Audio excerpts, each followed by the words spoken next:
Bienvenue sur Ici Echo. L'électricité du Liban envisage d'utiliser les fonds provenant de la collecte des factures pour payer le carburant irakien et éviter le blackout. Le ministère de l'Énergie et de l'Eau se prépare à recourir à cette ultime solution pour éviter un blackout total qui pourrait survenir dans les prochains jours, en l'absence de toute livraison de carburant. Cette question a été abordée lors du dernier Conseil des ministres.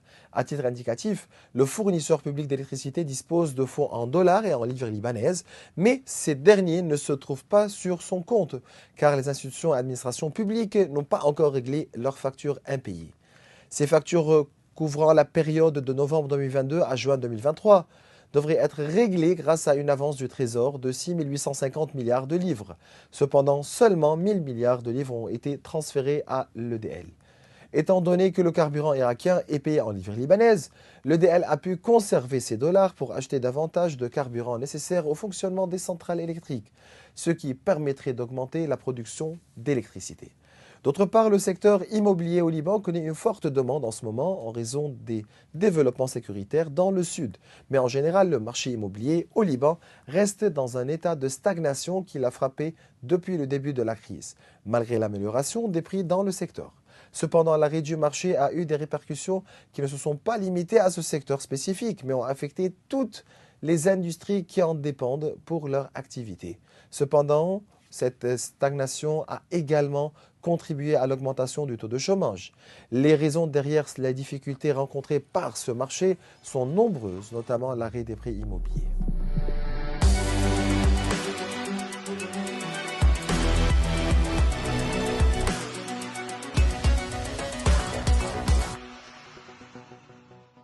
Durant cet épisode, nous nous pencherons sur le dossier de l'immobilier au Liban et les défis auxquels fait face ce secteur avec le président du syndicat des agents et consultants immobiliers libanais Walid Moussa. Monsieur Moussa, c'est un plaisir de vous recevoir. Bonjour, cher Maurice. Bien voilà, on commence avec les conséquences de la guerre au sud. Quelles ont été les conséquences de cette guerre sur le secteur de l'immobilier et précisément au niveau de la demande? Je te remercie de m'avoir invité pour discuter ce sujet d'actualité, un sujet assez critique dans ces moments. Euh, Nous avons effectivement remarqué une demande sur une hausse de la demande pendant ces 2 dernières semaines. Et cette demande vient de la part des Libanais vivant dans des zones frontalières ou dans des zones qui sont ciblées par l'armée israélienne. Vis-à-vis de cette demande, nous remarquons qu'il y a eu 3 genres de réactions de la part des propriétaires. Dans un premier temps, dans une première réaction, nous avons remarqué qu'il y a des propriétaires qui refusent totalement de louer. Ces propriétaires-là ne veulent pas rentrer dans le risque qui pourrait parvenir par le fait que la guerre durera plusieurs mois, peut-être plus. Alors, ces propriétaires veulent être hors risque. Dans un second temps, un deuxième scénario, nous remarquons qu'il y a des propriétaires qui refusent de louer moins qu'1 an. Ces propriétaires-là veulent sécuriser un certain montant et considèrent que s'ils prennent la décision de louer, ça sera pour un an minimum. Dans un troisième scénario, nous remarquons qu'il y a des propriétaires qui acceptent de louer pour des courtes durées. Mais en conséquence, cette acceptation, cette décision reflète une hausse des prix. Ces propriétaires sont en train de hausser leurs prix. Déjà, les loyers à courte durée sont beaucoup plus élevés par nature des loyers à longue durée. Mais là, on remarque aussi qu'il y a des propriétaires qui veulent, disons,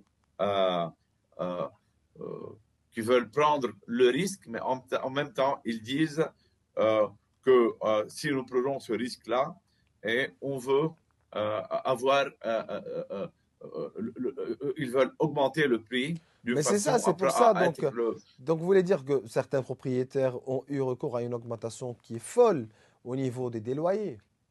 Oui, c'est un chaos total. Chacun est en train d'augmenter selon ses besoins. Mhm, Et il considère que c'est le prix du risque qu'il est en train de prendre pour louer à courte durée à des gens qui pourraient rester chez lui. Parce que il considère aussi que peut-être dans quelques mois, ces gens-là n'auront plus les moyens de payer les loyers. Alors, c'est le risque à prendre, augmenter dès maintenant les prix. C'est ça, l'augmentation ne s'est pas limitée à 2 ou 3 fois, mais a atteint 10 fois et plus dans certains cas. Actuellement, le loyer Pas d'un tellement, pas appartement, tellement, pas tellement, ah, mais vous bien n'êtes pas sûr qu'il y a d'accord. un chaos et que chacun est en train de demander le prix qu'il voit, Ah, ah. disons, qu'il voit, qu'il se voit à l'aise Mhm. avec. Mais Donc vous n'êtes pas d'accord vraiment, il n'y qu'actuellement, a le pas de loyer... critères. On a vu des Oui. gens qui ont augmenté 20-30%, de gens qui ont doublé, des autres qui ont triplé, mais Mhm. c'est cas par cas. Donc vous n'êtes pas d'accord qu'actuellement, le loyer d'un appartement de 3 pièces, par exemple, varie entre 1200 et 1500 dollars selon son emplacement et les services fournis tels que l'eau, l'électricité et même les frais municipaux. Le loyer peut monter à 4000 dollars ou plus parfois. Il est donc, tout en comparant certains loyers donc, qui étaient entre 300, 400, 500, 600 dollars avant la crise. Expliquez-nous comment. Oui, disons qu'il y a il y a une certaine folie là, parce que pas de réglementation, l'État est totalement inexistant, euh, c'est le chaos. En tout cas, les lois libanaises ne limitent pas, disons, la demande. La loi libanaise ne met pas un plafond sur Hmm. les prix qu'un propriétaire peut demander sur son appartement. Mais l'absence de conscience aussi de certains Libanais Hmm. fait de sorte qu'ils sont en train de profiter de cette situation pour euh, faire un profit maximal. Vous dites quoi aux courtiers et agents immobiliers? Déjà, avant de m'adresser aux courtiers et aux agents immobiliers, je voudrais demander à tous les propriétaires, à tous les locataires et d'organiser un contrat de loyer Hmm. et être sûr que tout est clair dans le contrat, parce qu'il y a beaucoup de gens qui sont en train de louer sans contrat, et ça pourrait être une problématique dans le futur. Euh, et dans nos conseils aussi aux propriétaires, qu'ils devraient se baser sur l'article 2, sur le paragraphe 2 de l'article 543 du Code civil, qui prévoit que cet article-là prévoit que la durée euh, du contrat de location est de 3 ans par principe. Mais il y a une exception pour les loyers saisonniers, pour les appartements meublés, Hmm. là où ils peuvent préciser une certaine période. Et dans ce cas-là, ils ne sont pas obligés de laisser le locataire pour 3 ans. Hmm.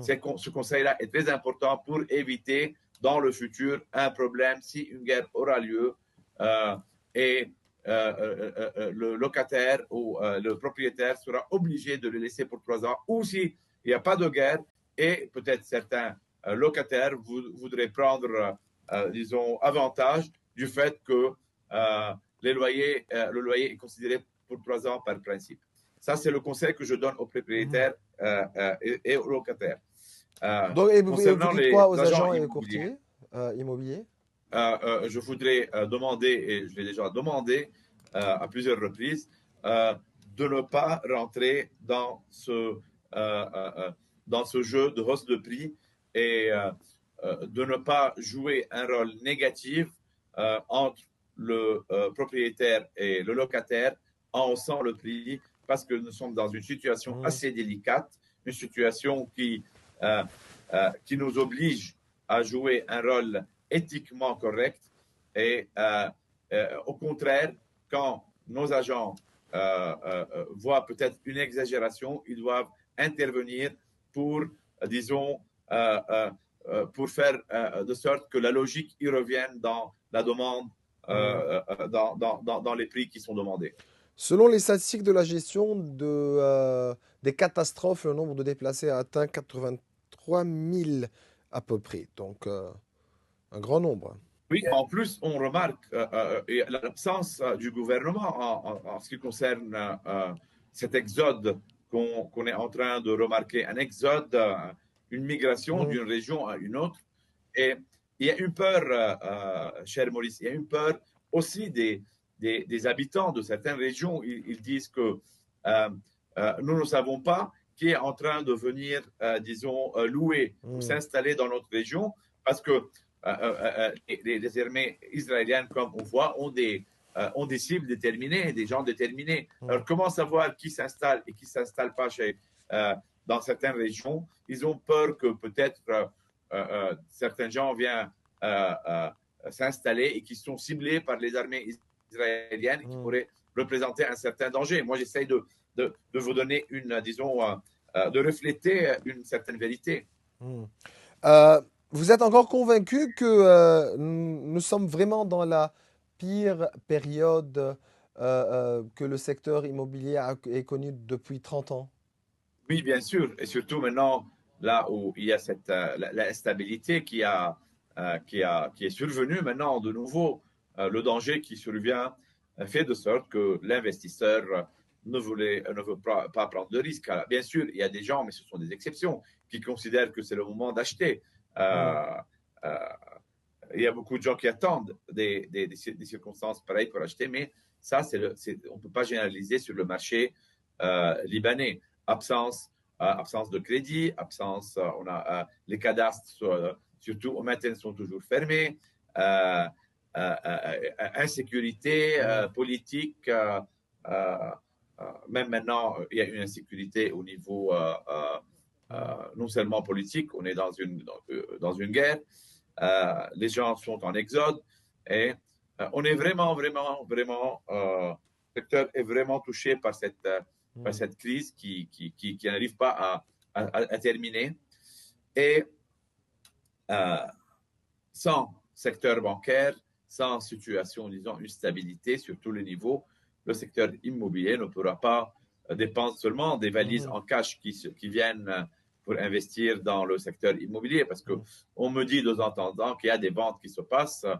Oui, il y a des ventes déterminées qui se passent à cause de certaines situations, des gens qui ont des montants en liquide, en cash, et qui veulent bien investir dans l'immobilier pour sauver, disons, ou conserver ces montants-là. Mais ça reflète pas un marché Très normal. bien. Un marché normal devrait avoir là où chaque personne, quoi que ce soit disons, son statut, pourrait C'est ça. avoir Donc, un prêt immobilier, donc acheter une permettez-moi maison. aussi, la Banque de l'Habitat se prépare à lancer un ensemble de prêts immobiliers, bien que leur plafond soit aussi limité dans la première phase et ne dépasse pas les 50 000 dollars. Quelles sont les perspectives positives attendues de cette mesure? Toute initiative comme celle-là est bienvenue. Nous sommes très contents que la Banque d'Habitat a pu donner ce montant, un montant de 50, avec un plafond de 50 000 dollars, mais qui pourrait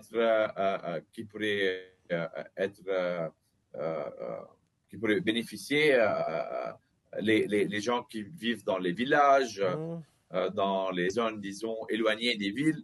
Et ça pourrait bien sûr donner un avantage, mais on a besoin beaucoup plus pour redresser le secteur. Donc, les prêts de la Banque de l'Habitat sont destinés aux classes moyennes et accordent entre donc 40 et 50 000 dollars à chaque entrepreneur. Ou bien, mais ces montants ne sont pas suffisants pour acheter un appartement. Qu'en est-il des loyers juste pour revenir au dossier des loyers, une question. Qu'en est-il pour les loyers pour les non-libanais et les conditions sont-elles claires pour ces non-libanais? Oui, les loyers pour les non-libanais doivent se baser sur euh, le permis de séjour. Un loyer. Là, on remarque une absence dans les lois. Mais, à mon avis, les municipalités doivent toutes prendre des décisions très claires qu'aucun loyer devrait avoir lieu sans un permis de séjour clair qui est émis par les autorités libanaises. Ça, c'est clair. Quelles sont vos prévisions pour les prix de l'immobilier à Beyrouth et dans les régions libanaises dans un avenir proche? Est-ce qu'il faut acheter ou bien est-ce qu'il faut vendre? Maurice, tu me demandes cette question disons, dans un moment assez critique. Si tu me demandes aujourd'hui même, là où on attend une guerre, on est dans une impasse très difficile, Espérons pas, je te certainement. dirais, oui, bien sûr, n'espérons pas, mais je te dirais que les choses ne sont pas claires. Mais disons bien que si on reprend l'état où on était il y a un mois, on remarque que les prix dans les régions où il y a un pouvoir d'achat,